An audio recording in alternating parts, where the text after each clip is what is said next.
You have arrived here perhaps because something stirred within you at the mention of those words, people pleaser. Maybe you clicked because you recognized yourself in that phrase, or perhaps because you've grown weary of feeling invisible while everyone around you seems to shine. If so, then know this. We do not gather merely to discuss niceness or social harmony. No, we are here to examine the shadow that lurks beneath what the modern world naively calls kindness. When I speak of the people pleaser, I do not speak of someone who simply enjoys making others happy. I speak of a soul caught in an ancient trap, a psychological labyrinth where the self dissolves into the needs of others like sugar in water. And that dissolution is not generosity, it is self-erasure disguised as virtue. The people pleaser, as I have encountered through years of observation and the depths of human behavior, is not a gentle soul spreading joy. They are a person possessed by an archetype so consuming that they have forgotten where others end and they begin. Imagine a servant in a grand palace who has worked so long and so faithfully that they have forgotten their own name. They know every preference of their masters, every mood, every need. But if you ask them what they themselves desired, they would stare at you with empty eyes. That is the people pleaser. They have become so fluent in the language of others that they have lost their mother tongue. There is a story I must share with you, one that reveals the true nature of this condition. A woman came to me, exhausted and hollow-eyed, carrying herself like someone who had been running a marathon for decades without rest. She described her life in careful, measured words, always qualifying her statements with phrases like, "But maybe I'm wrong," or "I don't want to seem ungrateful." As she spoke, I noticed something peculiar. She never once mentioned what she wanted. Every sentence was about what others needed, expected, hoped for from her. When I asked her directly what she desired, she froze. Her mouth opened, then closed. Her eyes darted around the room as if searching for an answer written on the walls. Finally, she whispered, "I don't know. I've never thought about it." This woman had become so skilled at reading the emotional weather of everyone around her that she had lost all sense of her own inner climate. But here is what she did not understand, what most people pleasers do not grasp.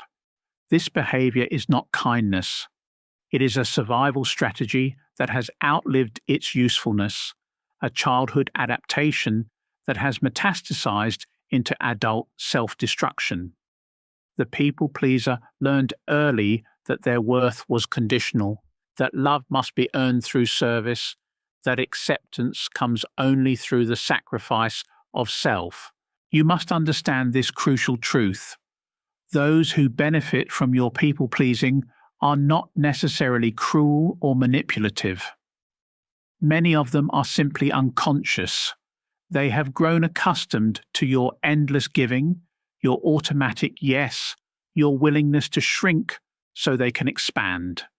To them, you have become like the air they breathe, essential but invisible, always there but never truly seen. And this creates a terrible dynamic, one that I have witnessed destroy countless souls. The people pleaser gives and gives, hoping that eventually their generosity will be recognized, their sacrifice acknowledged, their worth finally seen. But the more they give, the more they become background music to other people's lives. They fade into the wallpaper of human relationships, simultaneously indispensable and ignored. There was another patient who described her experience like this. "I feel like I'm standing in a crowded room, screaming at the top of my lungs, but everyone acts like I'm not even there." What she had not yet realized was that she had trained everyone around her not to see her. By consistently putting their needs first, by never expressing her own desires, by automatically adjusting herself to fit whatever shape others needed, she had taught the world that she was not a person with her own legitimate wants and needs. She was a service provider. This is the great tragedy of the people pleaser. They become addicted to being needed while simultaneously becoming invisible. They mistake being useful for being valued, being helpful for being loved. But utility is not love, and being needed is not the same as being cherished. The people pleaser walks through life wearing a mask so convincing that even they forget it is not their real face. This mask smiles when they want to cry, agrees when they want to object, says yes when every fibre of their being screams no, and over time the mask grows heavier and heavier until they can barely lift their head. But perhaps most dangerous of all is this: the people pleaser attracts those who feed on selflessness. Just as honey draws bees, the people pleaser's endless availability draws those who are happy to take without giving, to receive without reciprocation. These individuals may not be consciously predatory, but unconsciously they sense an opportunity, someone who will give without asking, who will serve without expecting service in return. I have seen people pleasers surrounded by friends who only call when they need something, romantic partners who take their devotion for granted, family members who treat them like an unpaid therapist and personal assistant. And when the people pleaser finally reaches their breaking point and dares to express a need of their own, these same people often react with shock, even anger. "You're being selfish," they say. "This isn't like you." And they are right. It is not like the false self the people pleaser has constructed, but it is exactly like their true self trying desperately to be born. The most insidious aspect of people pleasing is how it masquerades as virtue. Society celebrates the selfless, praises those who put others first, rewards the humble and the accommodating. The people pleaser receives constant reinforcement for their self-denial, which makes it extraordinarily difficult to recognize that they are slowly dying inside. They tell themselves they are being kind, generous, loving. They wear their exhaustion like a badge of honor, their stress like a crown of thorns. They have confused martyrdom with morality, self-sacrifice with sainthood. But there is nothing holy about disappearing into the needs of others. There is nothing virtuous about becoming so small that you cast no shadow. What the people pleaser does not understand is that their behavior often enables the very selfishness they seek to counteract. By automatically accommodating everyone else's demands, they remove the natural consequences that might teach others to be more considerate. By never saying no, they rob others of the opportunity to develop patience, to learn compromise, to grow in empathy.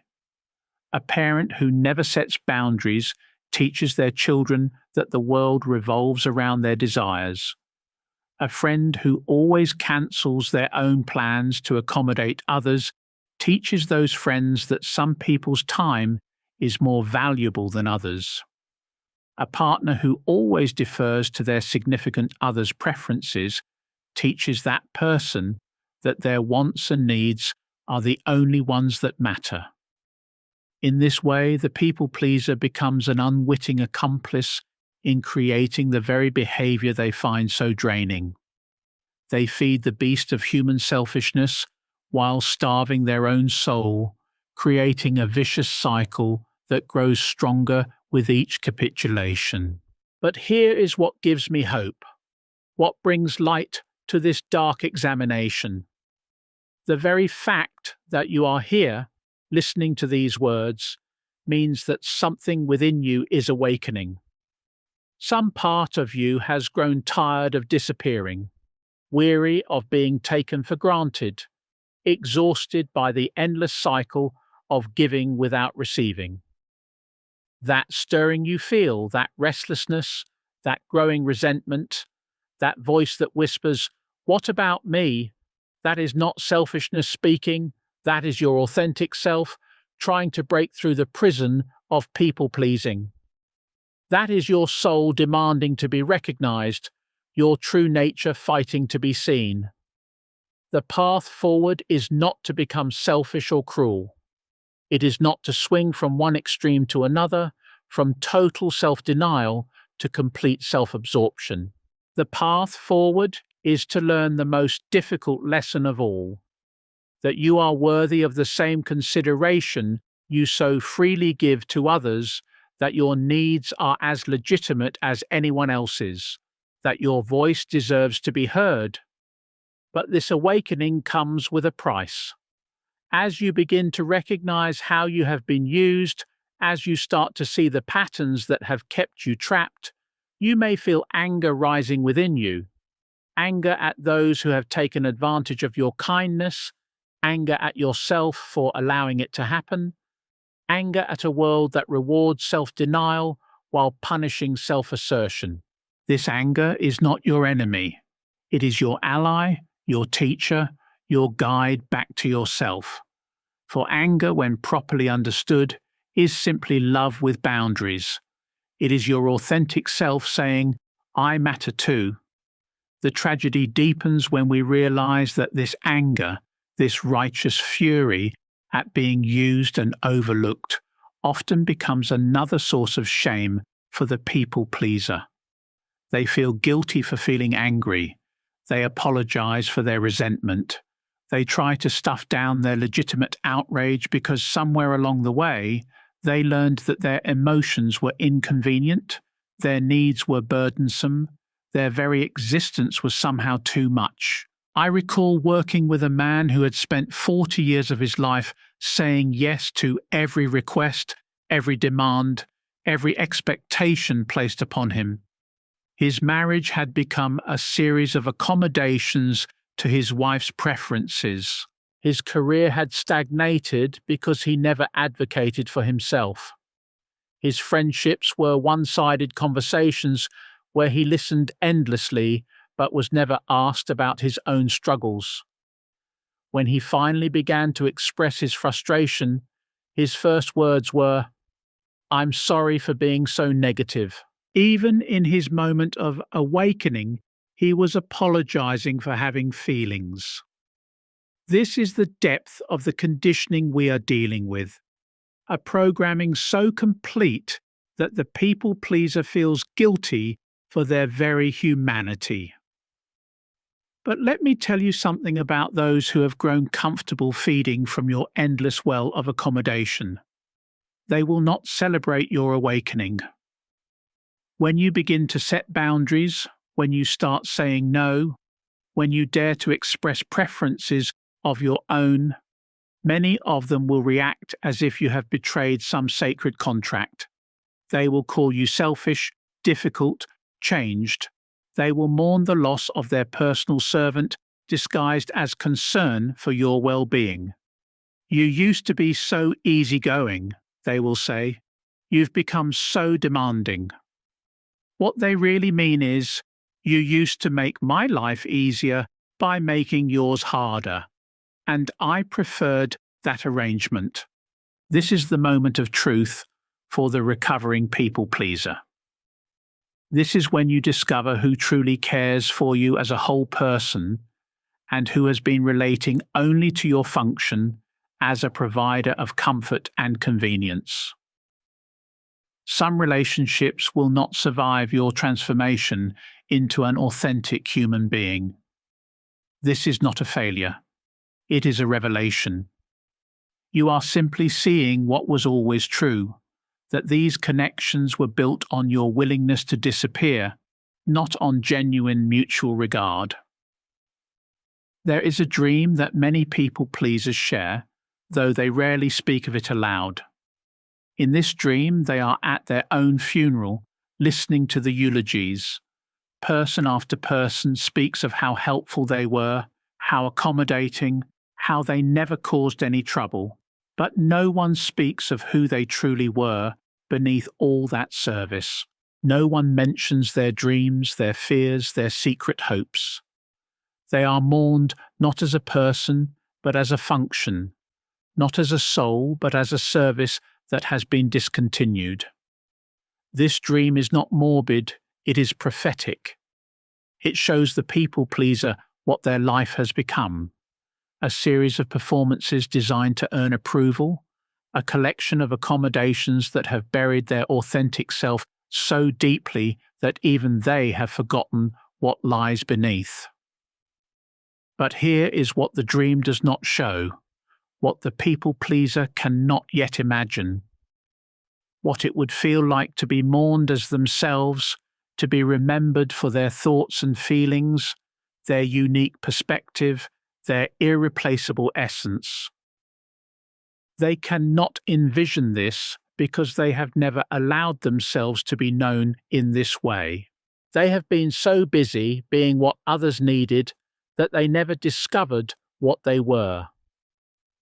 The fear that drives people pleasing is ancient and primal, the terror of abandonment.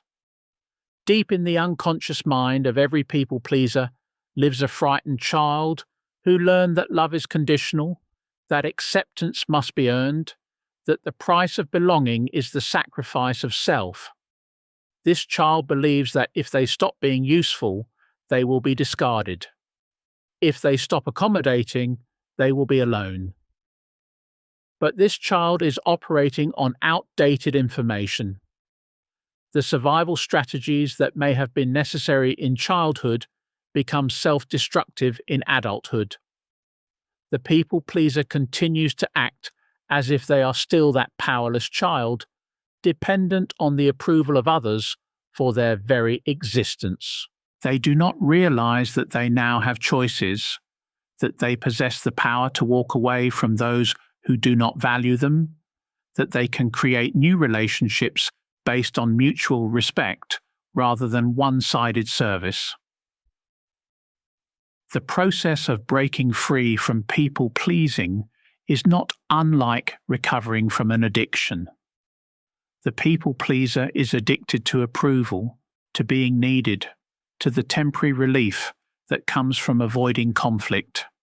And like any addiction, this one comes with withdrawal symptoms.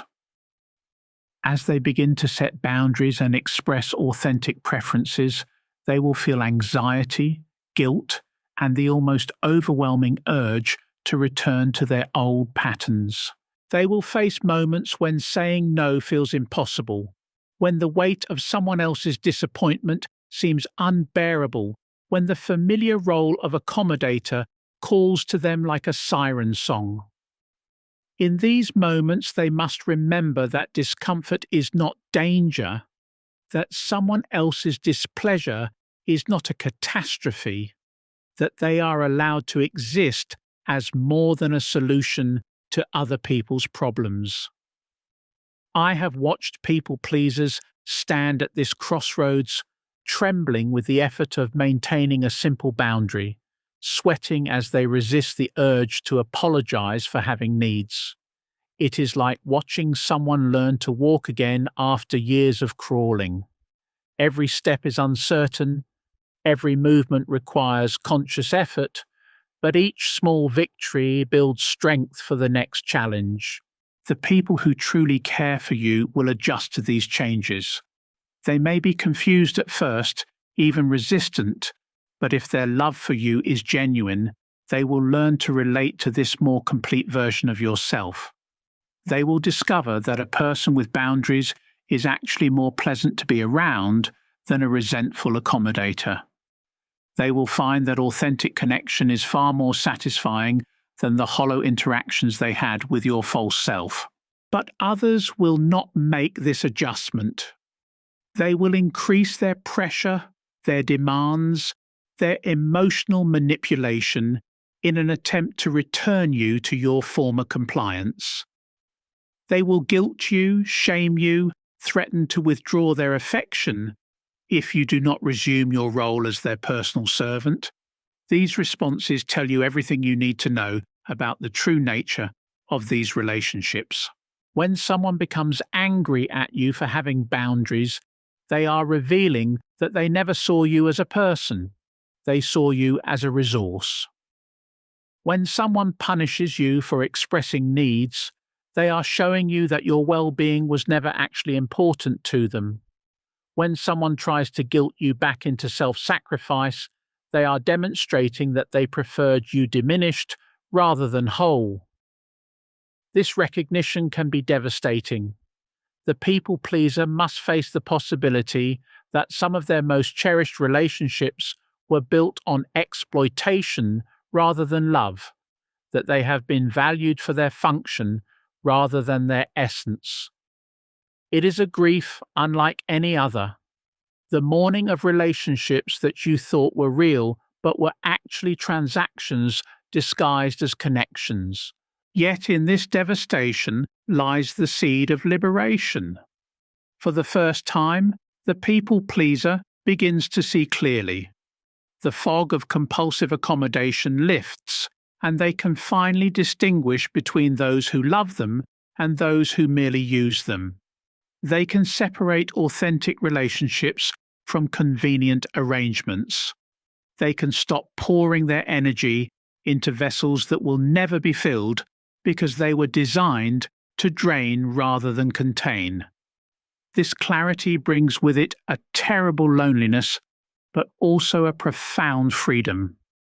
Better to be alone with your authentic self than surrounded by people who only value your false one. Better to have one relationship built on truth than a dozen built on deception. Better to be known by few than unknown by many. The people pleaser who awakens to their own worth discovers something remarkable. They had been seeking externally what they already possessed internally. They had been begging for recognition from others while failing to recognize themselves. They had been asking for love while refusing to love the person they truly were beneath all those layers of accommodation. The journey back to self is not easy, but it is essential.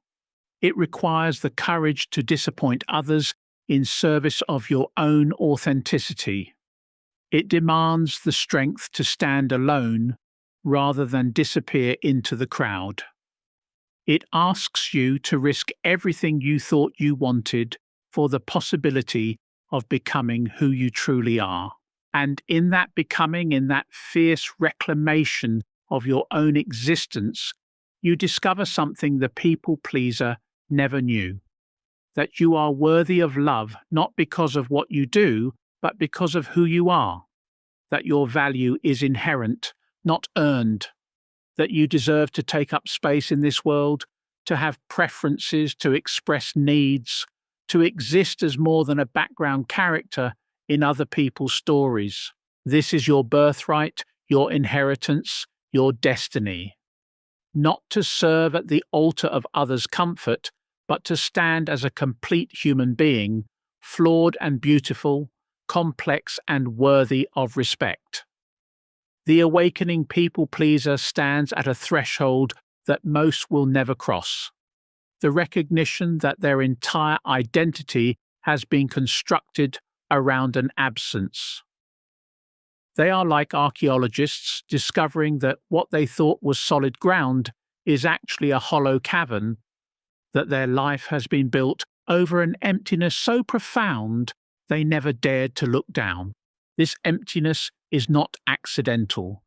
It was carved out systematically, year after year, choice by choice, each accommodation chiseling away another piece of the authentic self until only the shape of others' needs remained. The people pleaser became a living negative space, defined not by what they were, but by what they were not. Not demanding, not difficult, not inconvenient. But here is what they never understood. what no one ever told them. This hollow space inside was not meant to be filled with other people's desires. It was meant to house their own soul. Every time they said yes when they meant no, every time they smiled when they wanted to scream, every time they agreed when they longed to object, they were evicting themselves from their own existence. I have sat across from countless souls who describe this same phenomenon, the sensation of watching their life from outside, as if they were spectators at their own experience. They know intimately the preferences of their spouse, the moods of their children, the needs of their friends, but when asked about their own inner landscape, they stare blankly. They have become experts in everyone else's humanity while remaining strangers to their own. There is a particular type of exhaustion that belongs only to the people pleaser, not the tiredness that comes from physical labour or mental exertion, but the bone-deep weariness of existing as a performance. Imagine an actor who never leaves the stage, who continues playing their role long after the curtain has fallen, long after the audience has gone home.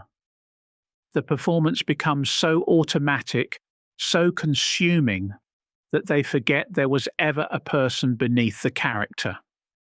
This is the prison of the people pleaser. They are serving a life sentence for a crime they did not commit. The crime was learning too early that their authentic self was unacceptable, that their real thoughts and feelings were burdensome, that their very existence required justification through service to others. They internalized this message so completely that they became their own jailer, their own judge, their own executioner. But every prison has its guards, and the guards of the people pleaser are the voices in their head, voices that sound remarkably like the authority figures from their past. These voices whisper constantly, "Don't be selfish, think of others first. What will people think? You're being too sensitive. Stop making such a big deal out of everything." These internal critics work tirelessly to keep the people pleaser in line, to ensure they never step out of their assigned role as the accommodating one. The cruelest irony is that the people pleaser often becomes the most demanding person in their own life, not demanding of others, but demanding of themselves. They hold themselves to impossible standards of selflessness while expecting nothing from anyone else. They become tyrants of their own experience, dictators of their own diminishment. I remember a woman who came to me after years of what she called successful relationships. When I asked her to define success, she said, "Well, no one ever complained about me. No one ever left me because I was difficult." When I pointed out that this was not a definition of success, but of survival, she began to weep. She wept not just for the relationship she had settled for, but for the person she had never allowed herself to become. The people pleasers' relationships are built on a fundamental deception, not an intentional lie, but a structural dishonesty that permeates every interaction. They present a false self to the world, a carefully curated version of themselves designed to minimize friction and maximize approval. But this false self is like a beautiful facade on a crumbling building, impressive from the outside, hollow within. Those who claim to love the people pleaser are often loving a ghost, a projection, a convenient fiction. They have never met the real person beneath the accommodation because that person has been buried so deep, hidden so completely, that even the people pleaser themselves has forgotten they exist. The relationships feel intimate because the people pleaser knows everyone else so well, but they are actually profoundly superficial, because no one knows the people pleaser at all.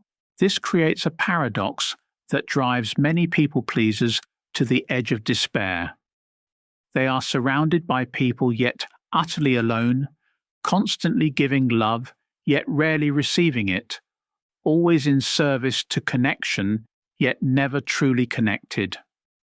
They mistake being needed for being loved, being useful for being valued, being accommodating for being appreciated. The transformation begins when the people pleaser realizes that they have been operating under a false premise, the belief that their worth is determined by their willingness to disappear. This premise is so deeply embedded, so foundational to their entire worldview, that questioning it feels like questioning gravity itself. But question it they must, for their very life depends on it. The first crack in the facade often comes through exhaustion. The people pleaser simply cannot maintain the performance any longer. Their body rebels, their mind protests, their spirit withers. They find themselves unable to muster the energy for their usual accommodations, unable to summon their practiced smile, unable to say yes with their customary enthusiasm. This breakdown is often mistaken for depression, but it is actually the beginning of resurrection. In this state of collapse, something remarkable happens. The authentic self begins to stir. Like a plant that has been growing in darkness, suddenly exposed to light, the real person beneath the performance starts to unfurl. At first, this feels terrifying. The people pleaser has lived so long in the shadows of others' needs that their own desires feel foreign, even dangerous. They begin to notice things they had trained themselves not to see. How one-sided their conversations have become, how rarely anyone asks about their well-being, how their presence is taken for granted while their absence is barely noticed. They start to recognize patterns they had previously dismissed. The friend who only calls when they need something, the family member who treats them like an unpaid therapist, the partner who assumes their agreement on everything. This recognition brings with it a rage so pure, so long suppressed, that it frightens them. They have spent so long accommodating everyone else's emotions that their own anger feels like a foreign invasion, a dangerous intruder that must be quickly suppressed. But this anger is not their enemy, it is their salvation. It is the voice of their authentic self finally demanding to be heard. The people pleaser must learn to befriend this anger, to listen to its message, to honor its presence. For anger is simply the guardian of boundaries, the protector of the self, the immune system of the soul. When someone crosses a line, anger rises to mark the violation. When someone takes advantage, anger sounds the alarm.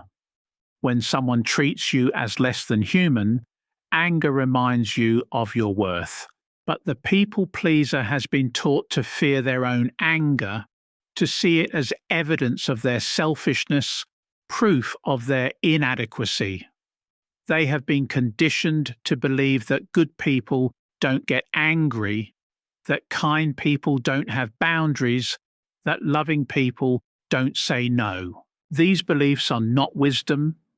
They are programming designed to keep them compliant, malleable, endlessly available for exploitation. The journey toward authenticity requires the people pleaser to become an archaeologist of their own soul, carefully excavating the person they buried beneath years of accommodation. This is delicate work requiring patience and compassion for themselves. They must learn to distinguish between their authentic impulses and their conditioned responses, between their real preferences and their reflexive agreement. They begin to experiment with small acts of self-assertion, expressing a preference for where to eat dinner, declining an invitation they don't want to accept, asking for what they need instead of hoping someone will notice.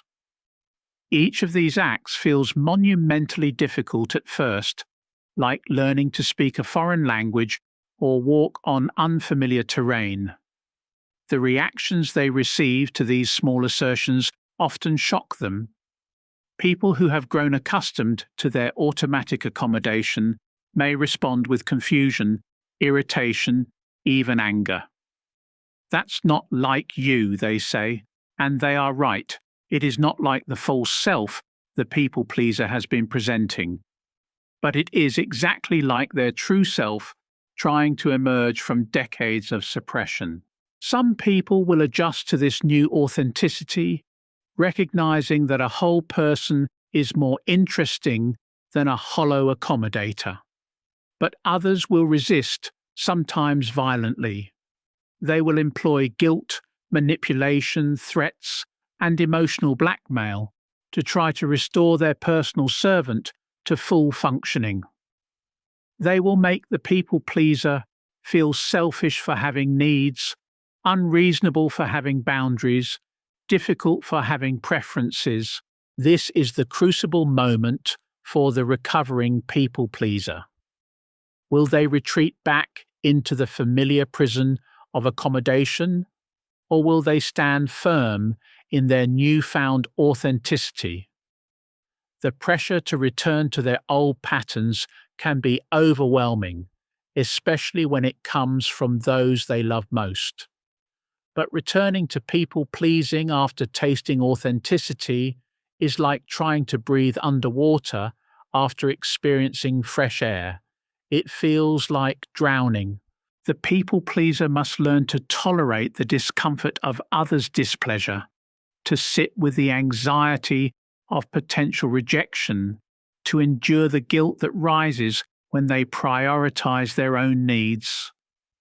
They must develop what I call emotional immunity, the ability to remain centered in their own truth even when others are pressuring them to abandon it. This process is not about becoming selfish or cruel. It is about becoming whole. It is about integrating the parts of themselves they have denied, honoring the aspects of their humanity they have suppressed, reclaiming the territory of their own existence that they have ceded to others.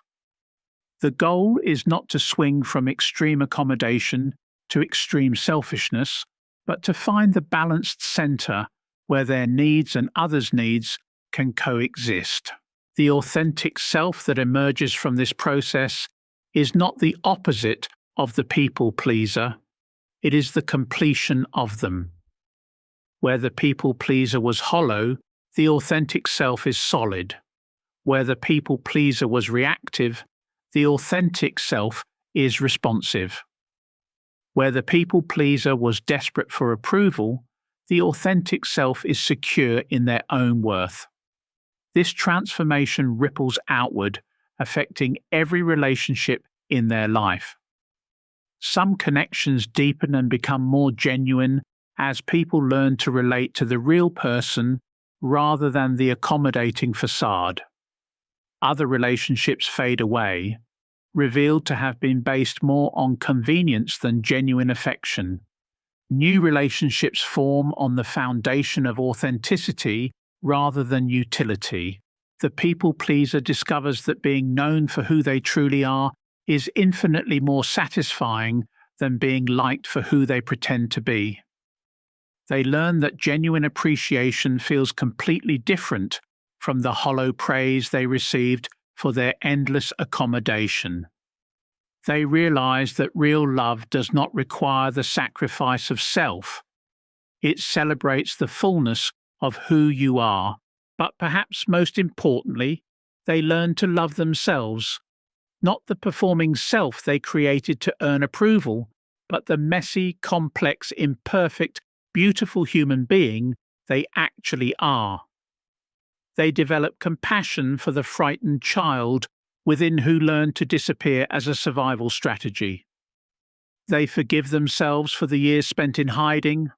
They celebrate their courage in choosing authenticity over acceptance. This self-love is not narcissism. It is the foundation of all genuine love.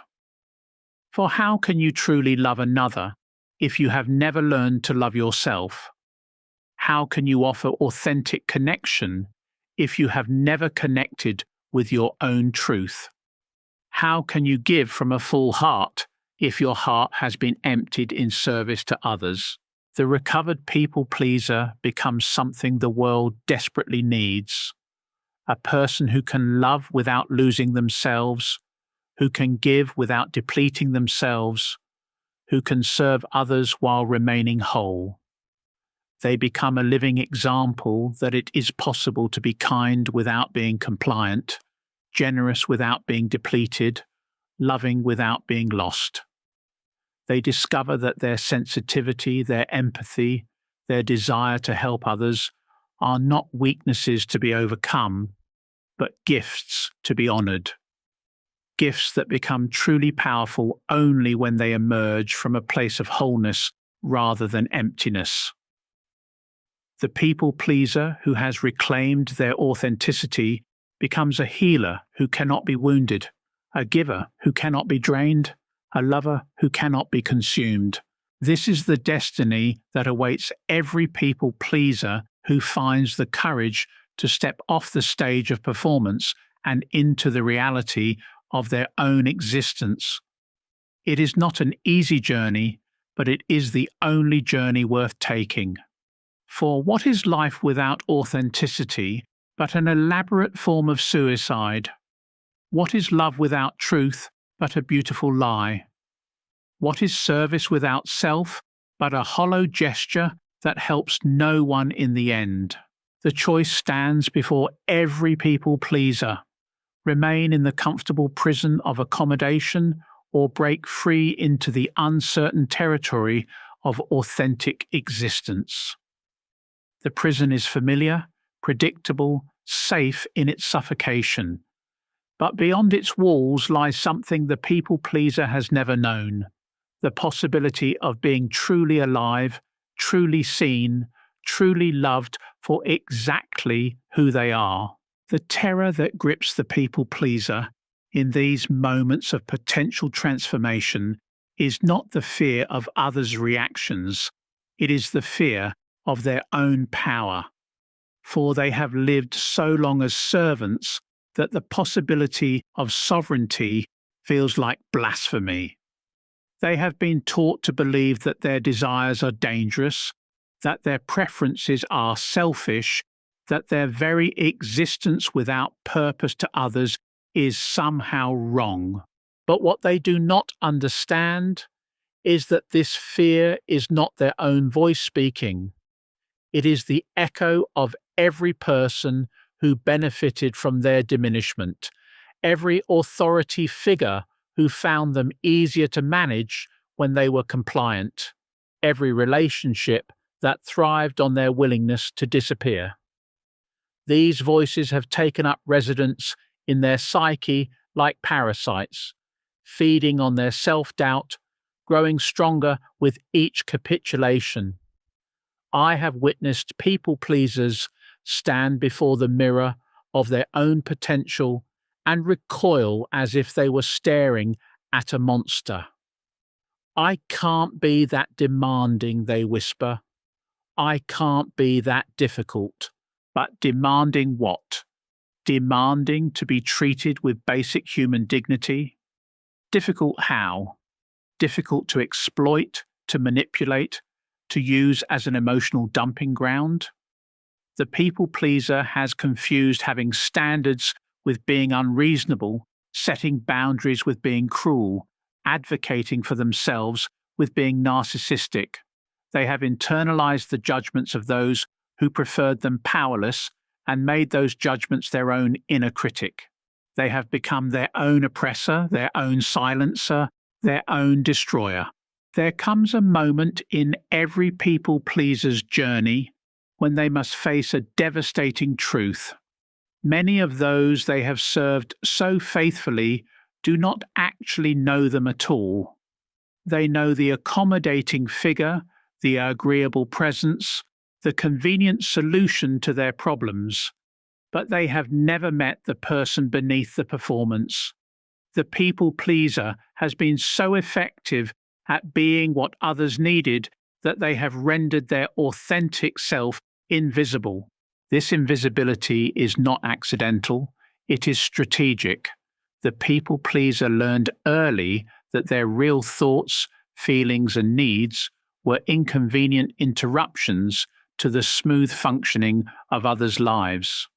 So they learned to edit themselves in real time to translate their authentic responses into more palatable versions, to become a simultaneous interpreter between their truth and others' comfort. But this constant translation is exhausting work. The people pleaser becomes like someone forced to speak only in a foreign language, never allowed to express themselves in their mother tongue. Over time, they begin to forget their native language entirely, losing fluency in their own inner experience. They become strangers to themselves, refugees from their own existence. The relationships built on this foundation are elaborate illusions, beautiful facades covering structural emptiness. The people pleaser believes they are known because they reveal so much: their time, their energy, their constant availability. But revelation without authenticity is not intimacy. It is performance art. They are sharing everything except the one thing that matters: who they actually are. Those who claim to love the people pleaser often love them the way one loves a comfortable chair, grateful for the service it provides, upset when it is unavailable, but never considering its own needs or nature. The chair exists for the sitter's comfort, and as long as it fulfills this function, it is valued. But should the chair develop its own preferences, its own requirements, its own voice, it would suddenly become problematic. This is the existential crisis of the people pleaser. They have made themselves into human furniture, valued for their function rather than their essence. They have trained others to sit on them, to use them for support, to expect their constant availability, and then they wonder why they feel crushed, worn down, invisible. The awakening begins when the people pleaser starts to notice the weight they carry, not just the physical exhaustion of endless service, but the psychic burden of housing everyone else's needs while homeless to their own. They begin to feel like a refugee camp for other people's emotions, a storage facility for others' problems, a rest stop for every soul too tired to carry their own load. But here is what they do not yet understand. They volunteered for this position, not consciously, not deliberately, but through 1,000 small choices to prioritize others' comfort over their own truth. Each time they said yes when they meant no, each time they smiled when they wanted to scream, each time they agreed when they longed to object, they were casting a vote for their own erasure. The people pleaser must confront this uncomfortable reality. They are not victims of others' selfishness. They are architects of their own invisibility. They have trained others to treat them as a resource rather than a person, taught the world to expect their automatic accommodation, conditioned everyone around them to take their sacrifice for granted. This recognition can be devastating. It is easier to blame others for not seeing you than to acknowledge that you have been hiding. It is more comfortable to rage against their selfishness than to examine your own patterns of self-abandonment. It is simpler to feel like a martyr than to admit you have been complicit in your own crucifixion. But this recognition is also liberating. For if you taught others to treat you as less than human, you can teach them to treat you as whole. If you trained them to expect your automatic yes, you can retrain them to respect your authentic no. If you condition them to take your sacrifice for granted, you can condition them to value your presence as a gift rather than a given. The process of reclaiming your humanity from the jaws of people-pleasing is not unlike performing surgery on yourself. It requires steady hands, clear vision, and the willingness to cut away what has become infected, even if it once seemed essential to your survival. The people-pleaser must learn to amputate relationships that feed on their diminishment, excise patterns that drain their vitality, remove the tumors of resentment that have grown from years of unexpressed truth. This surgical precision requires tools that the people-pleaser has never been taught to use: discernment, boundaries, the word no. These tools feel foreign in their hands at first, dangerous and unwieldy.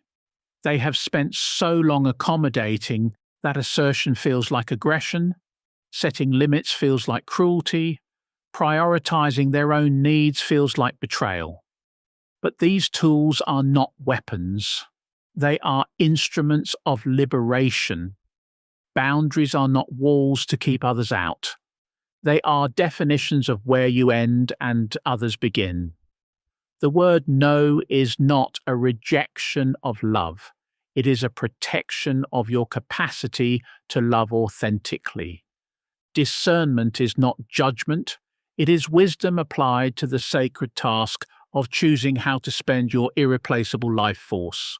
The people-pleaser must learn to wield these tools with the precision of a master craftsman, carving out space for their authentic self to breathe, to grow, to exist without apology. They must become archaeologists of their own soul, carefully excavating the person they buried beneath years of accommodation, brushing away the dust of others' expectations to reveal the treasure that was always there. But the most difficult part of this excavation is not dealing with others' resistance to your transformation. It is dealing with your own. The people-pleaser has lived so long in the comfortable predictability of self-denial that authenticity feels chaotic, overwhelming, impossibly complex. It is easier to know what everyone else wants than to discover what you want. It is simpler to react to others' needs than to identify your own. The authentic self that begins to emerge feels raw, vulnerable, startlingly alive.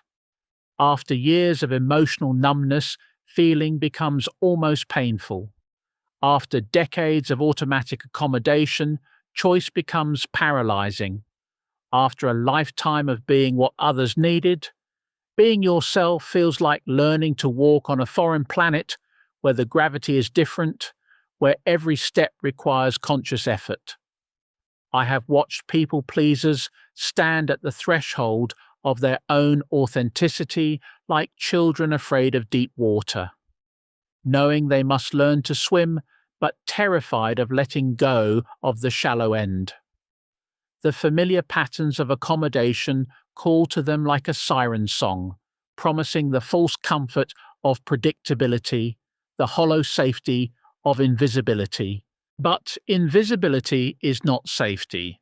It is a slow death by 1,000 accommodations. Predictability built on self-denial is not comfort. It is a prison with bars made of other people's expectations. The shallow end of people-pleasing offers no real security, only the illusion of control through capitulation. The people-pleaser must find the courage to let go, to trust that they will not drown in the depths of their own authenticity, to believe that learning to swim in the waters of selfhood is worth the initial terror of letting go of what they have always known. They must leap into the unknown territory of their own existence with nothing but faith that they are worth discovering. This leap requires a fundamental shift in their relationship with discomfort. The people pleaser has spent their life avoiding the discomfort of others, their disappointment, their anger, their inconvenience. But in doing so, they have created a much deeper discomfort within themselves, the agony of self-abandonment, the torture of living as a ghost, the excruciating pain of being unknown even to themselves. They must learn to choose their discomfort consciously rather than letting it choose them unconsciously. Better to feel the temporary discomfort of someone else's displeasure than the permanent discomfort of your own self-betrayal. Better to endure the brief pain of setting a boundary than the chronic ache of having none. Better to risk the momentary awkwardness of expressing a need than the lifelong regret of never being known. The people pleaser who chooses authenticity over accommodation discovers something remarkable. Most of the disasters they imagined would result from being themselves never actually occur. The world does not end when they say no. Relationships do not automatically implode when they express preferences. People do not instantly abandon them when they reveal their humanity. In fact, something quite opposite often happens. Those who are capable of genuine love find the authentic person far more interesting than the accommodating automaton. Real connection becomes possible when both people are present as themselves rather than as performances. Conversations gain depth when both parties are allowed to have opinions, preferences, boundaries. The people pleaser learns that they were not protecting others by hiding themselves. They were depriving them. They were offering the world a diluted version of their gifts, a filtered version of their love, a performance instead of a presence. They discover that their authentic self has so much more to offer than their people-pleasing persona ever could. But this discovery comes with its own challenges. The people pleaser who begins to show up authentically may find that they attract different people, that their social circle shifts, that some relationships cannot survive the transition from transaction to genuine connection. This can feel like loss, and in some ways it is. But it is the loss of illusion, not the loss of love. It is the shedding of false connections to make room for real ones. The authentic self that emerges is not the opposite of the caring person they always were. It is the fullest expression of that caring. When someone gives from wholeness rather than emptiness, their gifts have real power. When someone loves from authenticity rather than desperation, their love has genuine impact.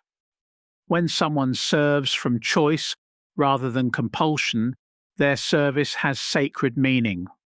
The recovered people pleaser becomes something the world desperately needs. A person who knows the difference between kindness and compliance, between love and accommodation, between service and servitude.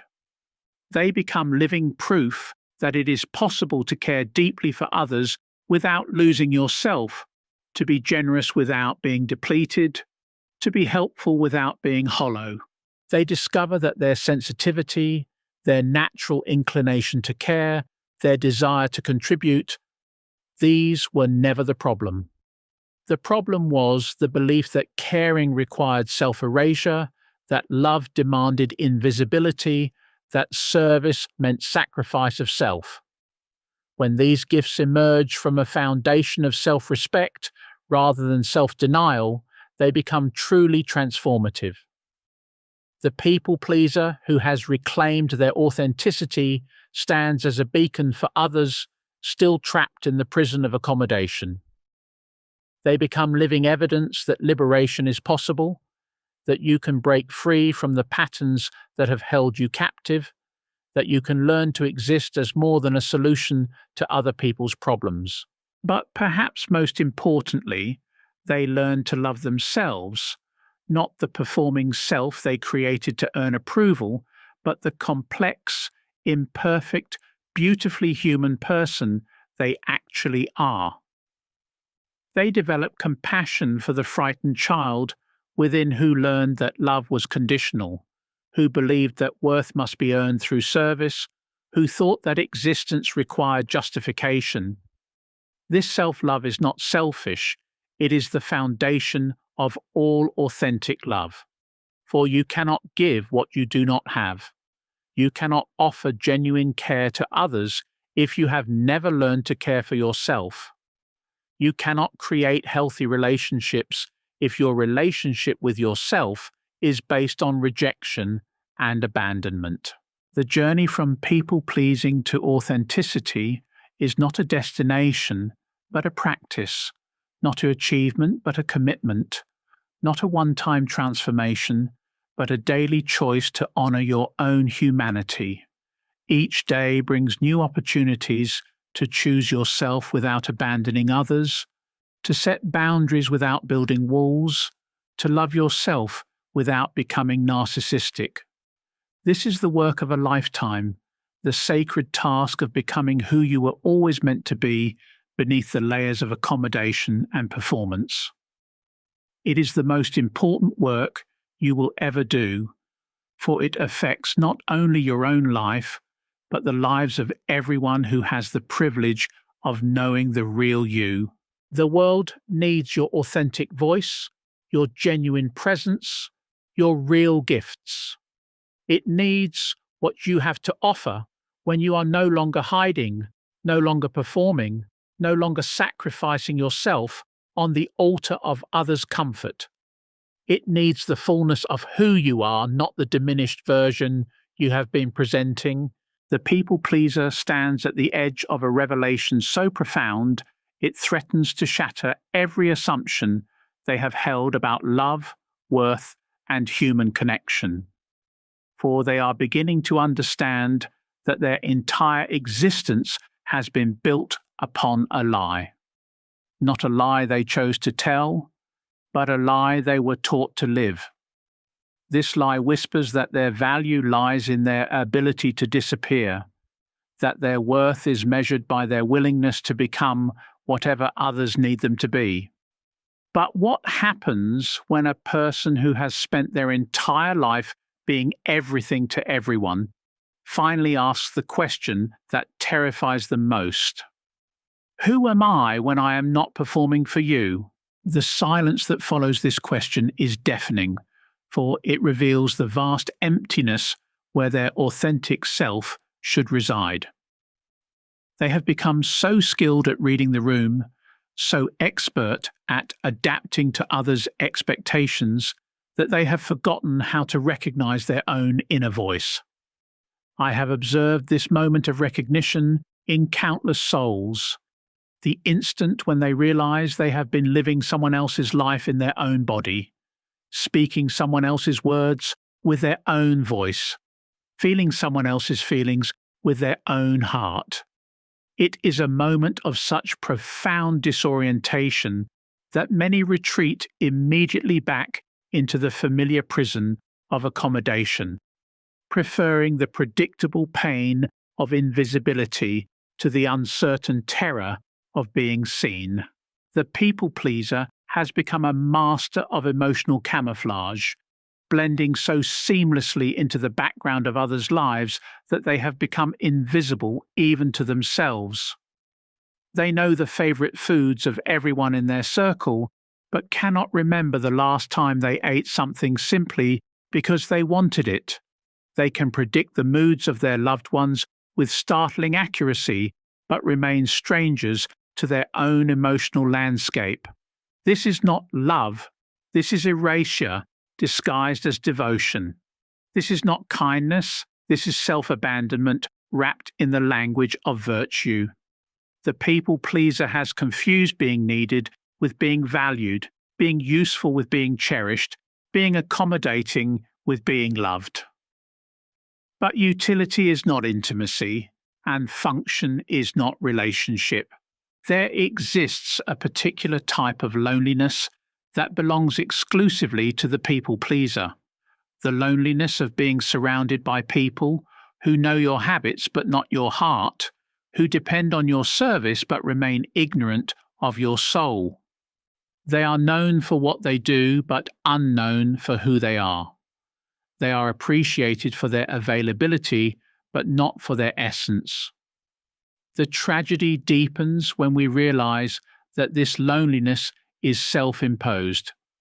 The people pleaser has trained everyone around them to relate to their function rather than their person, to expect their accommodation rather than to know their truth. They have become a living ghost haunting their own existence, present in body but absent in spirit. But ghosts, as we know, are souls who cannot rest because they have unfinished business. The people pleaser's unfinished business is the sacred task of becoming themselves, not the self they think others want them to be, but the self they were born to be before the world taught them that their authentic nature was unacceptable. This process of self-discovery is archaeological in nature. The people pleaser must excavate their own psyche, carefully brushing away the accumulated dust of others' expectations to reveal the treasures buried beneath. Each layer removed reveals another aspect of themselves they had forgotten existed, preferences they had suppressed, opinions they had silenced, dreams they had abandoned in service to others' needs. But this excavation is dangerous work, for it requires disturbing the foundations upon which their entire life has been built. Every authentic desire they uncover challenges the narrative they have constructed about themselves. Every genuine preference they discover threatens the comfortable lie that they have no needs of their own. Every real emotion they experience shatters the illusion that they exist solely to manage others' feelings. The people pleaser who begins this work often feels like they are going insane. After years of defining themselves by their relationships to others, the prospect of having an independent identity feels foreign, even frightening. They have lived so long as a satellite orbiting other people's lives that the idea of having their own gravitational center seems impossible. Yet this is precisely what they must develop, a center of gravity that belongs to them alone, a core of selfhood that cannot be negotiated away, diminished, or dissolved in service to others' comfort. This center is not selfishness. It is the foundation from which all authentic love flows. For love without a self, to give it has no substance, no weight, no reality. The resistance to this development comes not only from others who have grown comfortable with their accommodating nature, but from within themselves. The people pleaser has internalized the voices of every authority figure who found them easier to manage when they were compliant, every relationship that thrived on their willingness to disappear, every system that benefited from their self-denial. These internalized voices form a chorus of criticism that grows louder the moment the people pleaser dares to assert themselves. "You're being selfish," they whisper. "You're being difficult. You're being ungrateful. This isn't who you are." But these voices are not the voice of wisdom. They are the echoes of every person who preferred them powerless, every system that required their silence, every relationship that demanded their invisibility. The people pleaser must learn to distinguish between these conditioned voices and their authentic inner wisdom. They must develop what I call internal sovereignty, the ability to govern themselves according to their own values rather than others' expectations, to make decisions based on their own truth rather than others' comfort, to exist as an autonomous being rather than a function in someone else's life. This sovereignty is not achieved through rebellion or aggression, but through the quiet, steady practice of honoring their own experience. It begins with small acts of self-recognition, noticing what they actually prefer for lunch rather than automatically deferring to others' choices, acknowledging their fatigue rather than pushing through to meet others' needs, expressing their opinion rather than reflexively agreeing with whoever spoke last. Each of these small acts of self-assertion feels monumental to the people-pleaser, like learning to speak after years of silence, like learning to walk after decades of crawling. The simplest expression of preference can trigger waves of anxiety, guilt, and the overwhelming urge to retreat back into accommodation. But this discomfort is not a sign that they are doing something wrong. It is evidence that they are doing something necessary. The people-pleaser must learn to tolerate the discomfort of others' displeasure without automatically rushing to fix it. They must sit with the anxiety of potential rejection without immediately capitulating to avoid it. They must endure the guilt that rises when they choose themselves without letting it drive them back into self-abandonment. This is perhaps the most difficult aspect of their transformation. Learning that they are not responsible for managing everyone else's emotional responses to their authenticity. The people-pleaser has spent their life as an emotional first responder, automatically springing into action whenever someone around them experiences distress. But this compulsive caretaking is not love. It is a trauma response dressed up as virtue. They must learn the difference between responding to genuine need and reacting to their own discomfort with others' emotions. They must distinguish between offering appropriate support and enabling others' emotional immaturity. They must recognize when their helping is actually preventing others from developing their own capacity to cope with life's inevitable challenges. The people-pleaser often discovers that their constant accommodation has not actually helped the people they love, it has handicapped them. By automatically solving everyone else's problems, managing everyone else's emotions, and anticipating everyone else's needs, they have prevented those people from developing their own emotional intelligence, problem-solving skills, and resilience. In their misguided attempt to protect others from discomfort, they have robbed them of the opportunity to grow. In their effort to prevent conflict, they have created relationships built on avoidance rather than genuine communication. In their desire to be helpful, they have made themselves indispensable in ways that ultimately serve no one.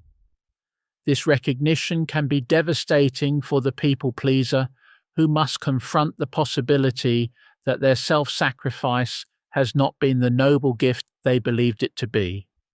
They must face the uncomfortable truth that their people-pleasing may have been more about managing their own anxiety than about genuinely caring for others. They must acknowledge that their constant accommodation may have been a form of control disguised as selflessness. But this recognition, painful as it is, opens the door to authentic transformation. For the first time, the people-pleaser can see clearly the difference between genuine care and compulsive caretaking, between healthy support and codependent enabling, between love and fear-based accommodation. True care honors the autonomy of others rather than treating them as fragile beings who cannot handle reality. Healthy support empowers others to develop their own capacity to cope rather than creating dependency. Authentic love trusts others to handle the consequences of their choices rather than rushing in to prevent all discomfort. The people pleaser who develops this understanding begins to relate to others in fundamentally different ways. Instead of automatically saying yes to every request, they pause to consider whether their agreement serves the highest good of both parties. Instead of immediately jumping in to solve every problem, they ask whether their intervention is truly needed or whether it might prevent important learning from occurring. This new way of being feels awkward at first, like wearing clothes that don't quite fit. The people pleaser has to consciously override their automatic responses, deliberately choosing authentic interaction over familiar accommodation. They must practice saying phrases that feel foreign on their tongue. Let me think about that. That doesn't work for me. I need some time to decide. But as they practice these new ways of being, something remarkable happens. The people who truly care about them adjust to this more authentic version, often expressing relief that they no longer have to guess what the people pleaser actually wants or needs. Relationships become more honest, more balanced, more satisfying for everyone involved. However, not everyone will welcome this transformation. Those who have grown accustomed to the people pleaser's automatic accommodation may resist fiercely when their personal servant begins to assert independence. They may increase their demands, amplify their emotional reactions, or employ guilt and manipulation to restore the previous dynamic. The people pleaser must steel themselves for these reactions, understanding that they are not evidence of their wrongdoing, but proof of how unbalanced the relationships had become. When someone becomes angry at you for having boundaries, they are revealing that they never saw you as a complete person. They saw you as a resource to be consumed. This revelation can be heartbreaking, forcing the people pleaser to grieve relationships they thought were based on mutual love, but were actually built on one-sided service. They must mourn the loss of connections that felt intimate but were actually exploitative, saying goodbye to people who claimed to care for them but only valued their function. Yet in this grief lies the seed of liberation. For the first time, the people pleaser can see clearly which relationships are based on genuine love and which are transactions disguised as connections. They can distinguish between those who appreciate their whole person and those who only want their services. They can separate authentic bonds from convenient arrangements. This clarity, though initially painful, becomes a gift of immeasurable value. The people pleaser no longer has to wonder why they feel drained after certain interactions, confused about whether they are truly valued, uncertain about their worth in relationships. The truth becomes crystal clear.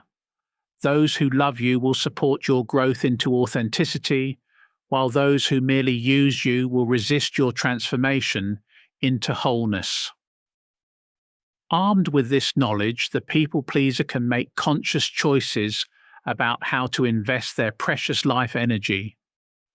They can pour their care into relationships that honor their full humanity while gradually distancing themselves from those that demand their diminishment. They can cultivate connections based on mutual respect while releasing bonds built on one-sided sacrifice.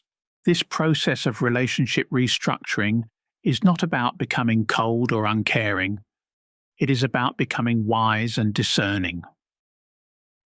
The people pleaser learns to offer their gifts from a place of choice rather than compulsion, from wholeness rather than emptiness, from strength rather than desperation. They discover that when they give from this centered place, their contributions have far greater impact. Love offered freely carries more power than love given from obligation.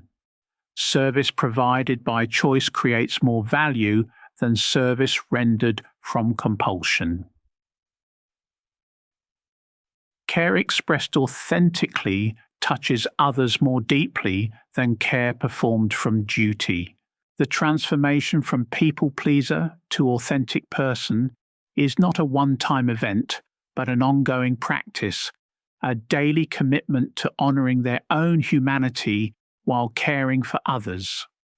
It requires constant vigilance against the old patterns, continuous courage to choose authenticity over accommodation, persistent faith in their own worth even when others question it. But this practice becomes easier over time as the people pleaser develops what I call authentic reflexes, automatic responses that serve their highest good rather than others' immediate comfort. Instead of immediately saying yes, they naturally pause to consider. Instead of automatically taking on others' emotions, they instinctively maintain their boundaries. Instead of reflexively accommodating, they spontaneously honor their own needs. These new reflexes feel strange at first, like learning to write with the opposite hand or speak in a different accent. But gradually they become natural, comfortable, effortless. The people pleaser realizes that authenticity is not work, it is rest. It is the relief of no longer having to perform, no longer having to translate themselves, no longer having to disappear in order to be accepted. They discover that being themselves requires far less energy than being what everyone else wants them to be. The exhaustion they carried for years begins to lift as they stop the constant internal editing, the perpetual emotional management, the endless accommodation that had been draining their life force. In place of that familiar fatigue comes something they had almost forgotten existed: vitality. The energy that had been locked up in maintaining false personas is suddenly available for authentic living. The creativity that had been suppressed in service to others' comfort begins to flow freely. The joy that had been buried beneath layers of accommodation starts to bubble up naturally. The people pleaser who reclaims their authenticity becomes a completely different kind of presence in the world. They radiate the unmistakable energy of someone who is comfortable in their own skin, secure in their own worth, clear about their own boundaries. This energy attracts different kinds of people, those who are drawn to authenticity rather than utility, who seek genuine connection rather than convenient service. They begin to form relationships based on mutual fascination rather than one-sided need, connections built on shared growth rather than static accommodation, bonds founded on authentic appreciation rather than desperate gratitude. These new relationships feel different, more energizing than draining, more inspiring than obligating, more nourishing than depleting. But perhaps the most profound change is in their relationship with themselves. The people pleaser who has learned to honor their own humanity develops a deep, abiding self-respect that cannot be shaken by others' opinions or disturbed by external circumstances. They know who they are, what they value, what they will and will not accept. This self-knowledge becomes their North Star, guiding them through the complexities of human relationship without losing their way. They can navigate conflicts without abandoning themselves, handle criticism without crumbling, face rejection without believing it defines their worth. They learn that their value is not determined by others' approval, but by their own integrity, not by their usefulness, but by their authenticity, not by their accommodation, but by their wholeness. This understanding transforms everything: how they work, how they love, how they live, how they see themselves and their place in the world. The recovered people pleaser becomes living proof that it is possible to care deeply for others without losing yourself, to be generous without being depleted, to be kind without being compliant. They demonstrate that authenticity and compassion are not opposites but partners, that self-respect and other love can coexist beautifully, that being true to yourself is the greatest gift you can offer to those who truly matter. This transformation ripples outward, touching everyone in their sphere of influence. Their children learn that love does not require self-sacrifice, that they can be caring without being doormats, that their authentic self is worthy of respect. Their friends discover what real friendship looks like when both people show up as themselves. Their colleagues witness a different way of being professional, competent without being compliant, helpful without being exploited. The people pleaser who has found their way back to themselves becomes a beacon of possibility for others still trapped in the prison of accommodation. They offer living evidence that change is possible, that patterns can be broken, that you can learn to exist as more than a solution to other people's problems. But they also understand that this transformation cannot be forced on others, cannot be given as a gift, cannot be imposed through well-meaning advice. Each person must find their own way to authenticity, must make their own choice between accommodation and selfhood, must decide for themselves whether the comfort of invisibility is worth the cost of self-abandonment. The recovered people pleaser simply lives their truth, embodies their wholeness, demonstrates their authenticity, not as a teaching but as a presence, not as a lesson but as an example, not as a judgment but as an invitation. They become what the world desperately needs: proof that it is possible to be both loving and whole, both caring and authentic, both generous and self-respecting. And in their quiet revolution from people pleaser to authentic human being, they contribute something invaluable to the collective healing of our world. The understanding that genuine love does not require the sacrifice of self, that true service emerges from wholeness rather than emptiness, that the greatest gift we can offer others is not our accommodation, but our authenticity. This is the destiny that awaits every people pleaser who finds the courage to step out of the shadows of others' needs and into the light of their own existence. It is not an easy journey, but it is the only journey that leads to genuine aliveness, authentic connection, and the deep satisfaction of living as who you truly are rather than who you think you should be. The path stretches before you, illuminated not by others' expectations, but by your own inner knowing. The choice is yours. Remain in the comfortable prison of accommodation or break free into the uncertain but authentic territory of your own existence. The world is waiting not for another people pleaser, but for the irreplaceable gift of who you truly are.